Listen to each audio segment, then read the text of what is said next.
ミルトンチャンネルです。今日は車に穴開けしない FF ヒーターのセッティングを変えて、さらに便利に使えるか実験してみました。その映像がこちら。今回はこのセッティングを変えたことにより、FF ヒーターの設置も撤収も早くなってめっちゃテンション上がりました。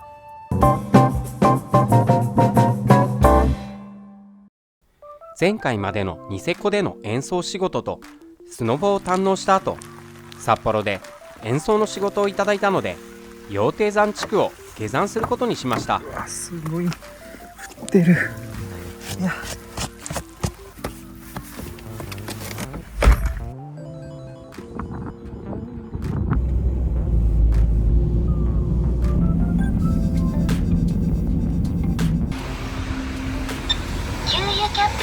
99.8円ってめっちゃ安い。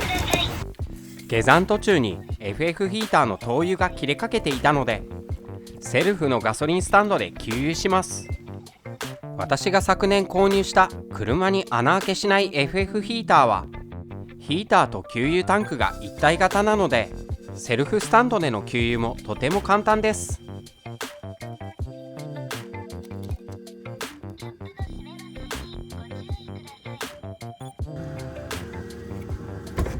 今夜はすすきので演奏の仕事をいただいているので、演奏終了後に寒い思いをしなくて済むように、事前に FF ヒーターをセッティングしておきます。 FF ヒーターを設置するアイテムは床下に収納してあるので、まずは後部ドアを開けて床下から取り出します。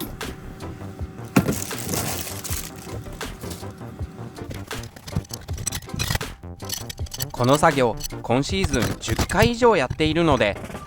組み上げ速度もかなり速くなってきました。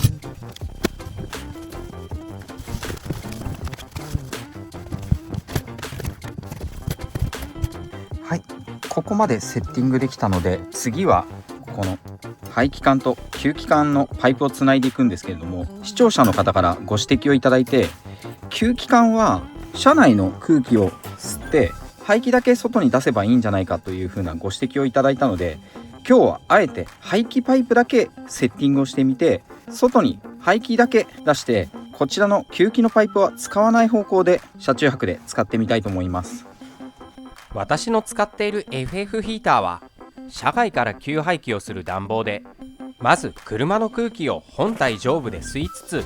常温の空気をそのまま車内に出しています。これを車外から冷たい空気を吸気する際に、 FF ヒーター本体で灯油に点火することで、車内の空気を熱風に変え、灯油の燃焼で使われた一酸化炭素を含む排気を外に出しています。こういった仕組みがあるので、車内の空気が汚れず安心安全で使える暖房器具なのですが、この吸気の部分を車外から取るのではなく、車内から空気を取れば車内の熱効率も上がり、吸気管を配管する手間も省けると視聴者さんにコメントでアイデアをいただいたので、今回実験として吸気管を配管しないで使ってみます。この実験で考えられるデメリットとしては、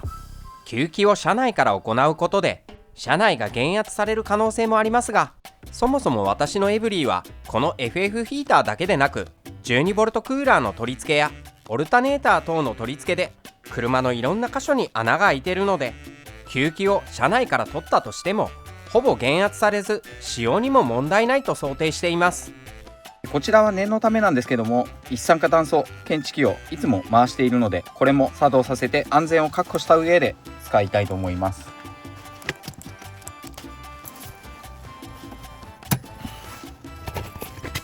で、いつもと同じようにここに転倒防止用の耐震突っ張り棒をつけてセッティングします。で、今日はすすきので演奏の仕事をいただいているので、ネクタイをつけてライブ会場に向かいたいと思います。よし、 OK です。では今から演奏に行ってきます。で、こちらの窓枠につける板はライブが終わってから取り付けようと思います。まあ取り付け自体も3分もあればできると思うんで問題ないかと思います。で、いつもはスノーブーツで歩いてるんですけど、今日は演奏なので普通の靴で行ききます。これじゃないとちょっと楽器の演奏に支障があるので寒いですが、これでいきます。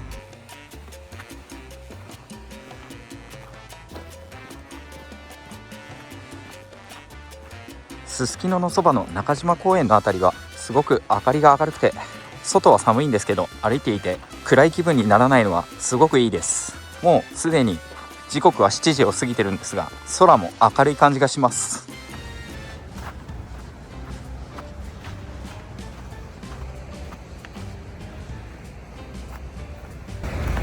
鴨川、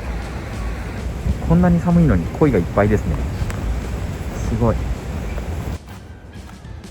この中島公園の近くはビジネスホテルも多く、結構安めのホテルが多いんですが、それでも価格が結構高くなっていて、1泊1万円ぐらいすることもよくあります。私が車を止めた駐車場は中島公園の奥の方にあるので24時間で700円だったんですが、このすすきのの大通りに出るとだいたい24時間で2000円ぐらいはするので、結構値段が変わります。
Thank you for coming.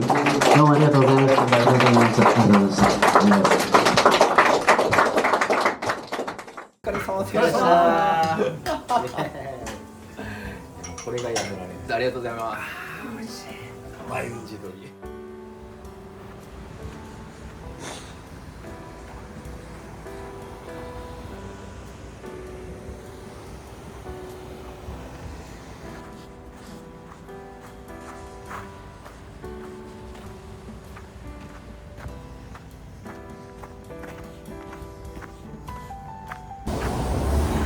ここから向こう側が中島公園という地区なんですが、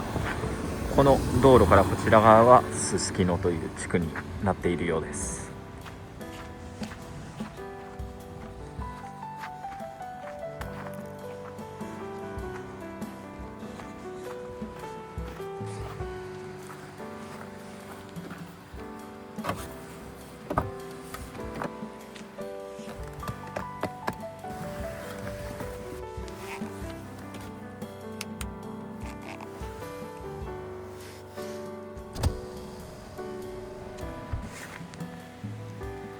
この窓に板を取り付けるのは少し面倒ですが、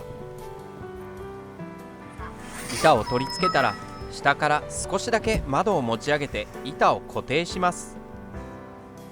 こうすることで外から板を叩いても外れない防犯対策が取れるようになります。今回は排気管のみを取り付ける予定なので、吸気管の穴を塞ぎます。使用するのは今回もダイソーのマスキングテープです。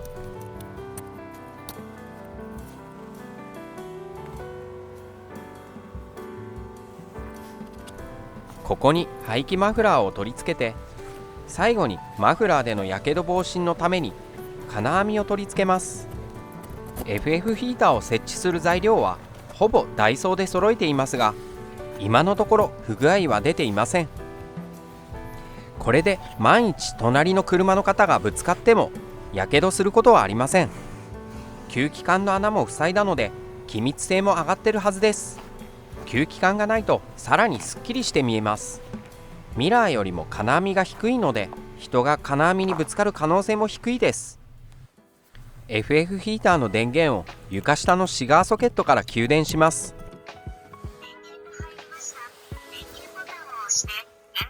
車内の温度は1度、結構寒いです。運転が開始されました。運転を停止する際は再度電源ボタンを押してください。 FF ヒーターが無事動きました。前回から使っているアルミのフレキパイプ、いい感じです。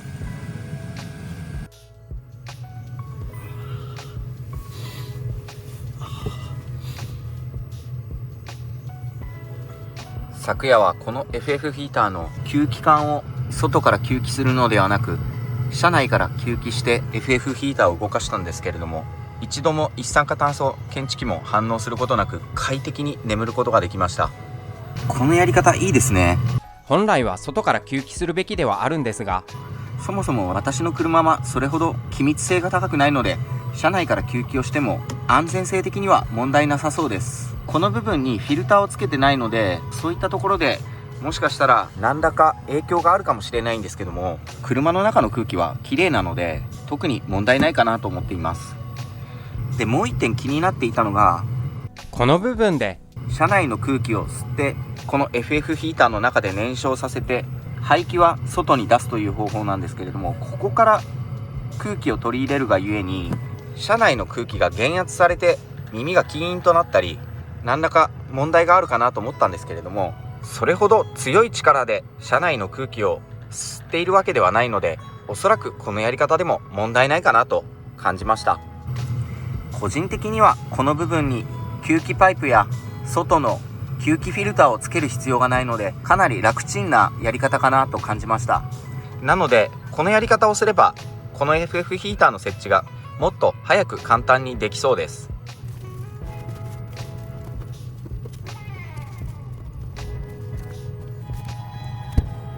昨日疲れてて衣装のまま寝ちゃってたんですけれども、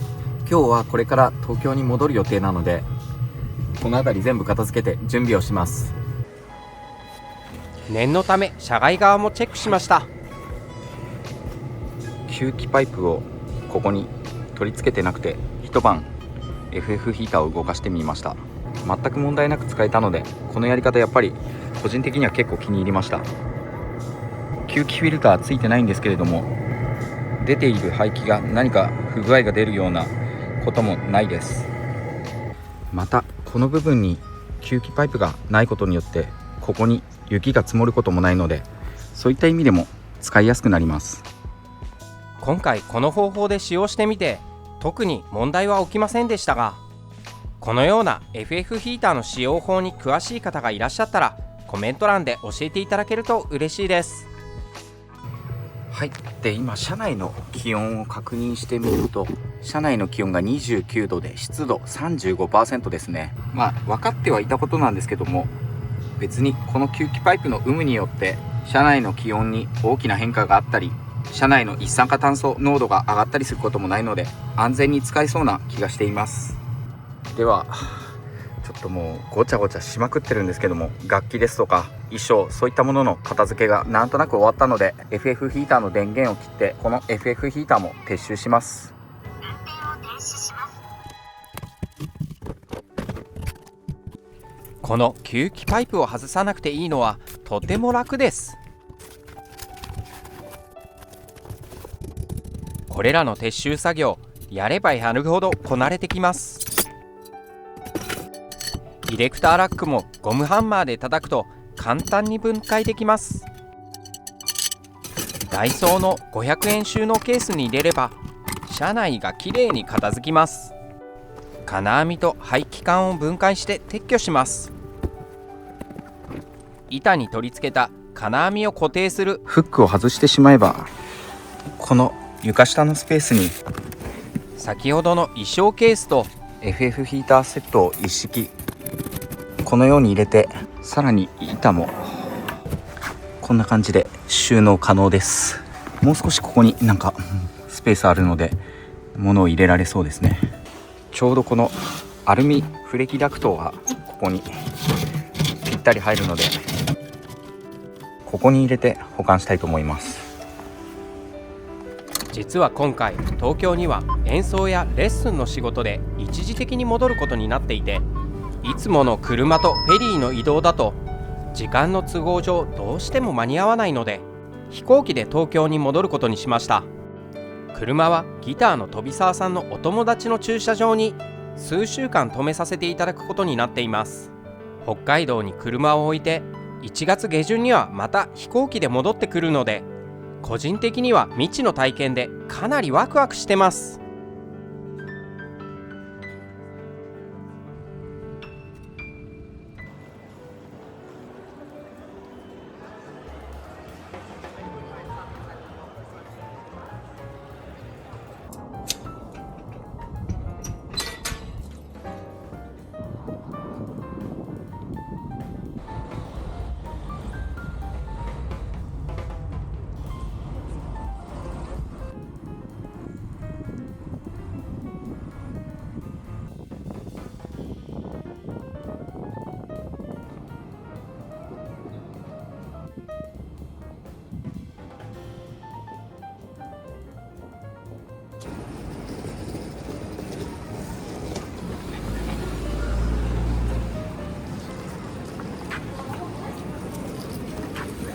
おはようございます。おはようございます。よろしくお願いします。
楽しい時間はあっという間。この他にも宇都宮で打楽器のレッスンをやらせていただいたり、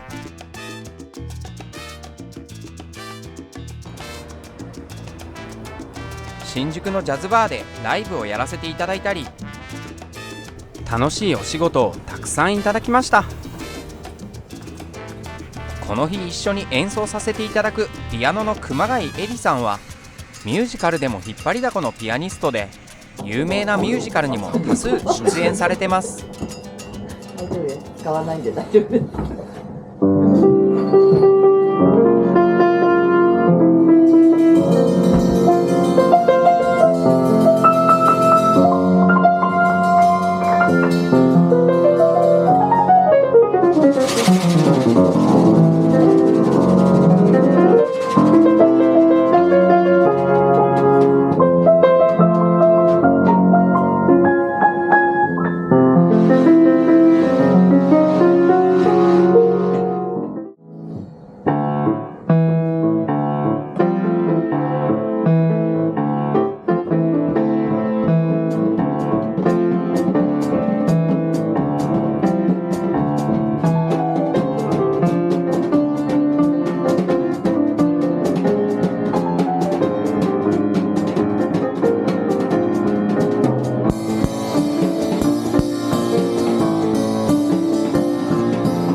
りさんの素敵なオリジナル曲も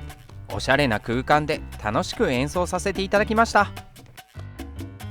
実は FRP キャンピングシェル作成も進行中なんですが、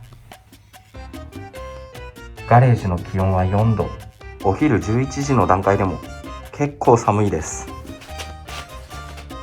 昨年末からこの天井部分なんですが FRP の接着剤を使って柱を入れているんですけども、お昼の段階でさすがにこの気温だと FRP を塗っても固まるのにめちゃくちゃ時間がかかる上に硬化不良を起こす可能性があります。本当は北海道から一時戻ってきたのでこの DIY を少しでもいいので進めようと思ったんですけども、この低温だと作業がほとんど効率的にできません。こんな感じで日差しは当たっているんですけれども、いかんせん気温が低いので FRP がうまく接着できなくなります。この場所でストーブを焚けばいいというアイデアもあるんですが、この FRP 樹脂なんですけれども、こういった硬化剤一つにしても火気厳禁なので、ストーブ等を使ってこのガレージ全体を温めて FRP の効果を促進させるというようなことも危ないのでできません。私はなるべく安全に配慮した形でこの FRP のシェルを作りたいので、一旦この FRP シェルの作成はこのガレージの気温がもう少し上がるまで保留にして、条件のいい気温になってきたら再度この FRP キャンピングシェル作成を再開したいと思います。昨年から取り組んでいるこの FRP キャンピングシェル作成、想定より完成までにかなり時間がかかっていて、お待たせして大変恐縮ですが、暖かくなったら DIY のスピードを上げる予定です。次の動画は極寒の北海道に戻って車に穴開けしない FF ヒーターをこれまで以上に過酷な条件で試す予定です。本日もご視聴ありがとうございました。もしこの動画を気に入っていただけたらチャンネル登録、グッドボタンよろしくお願いいたします。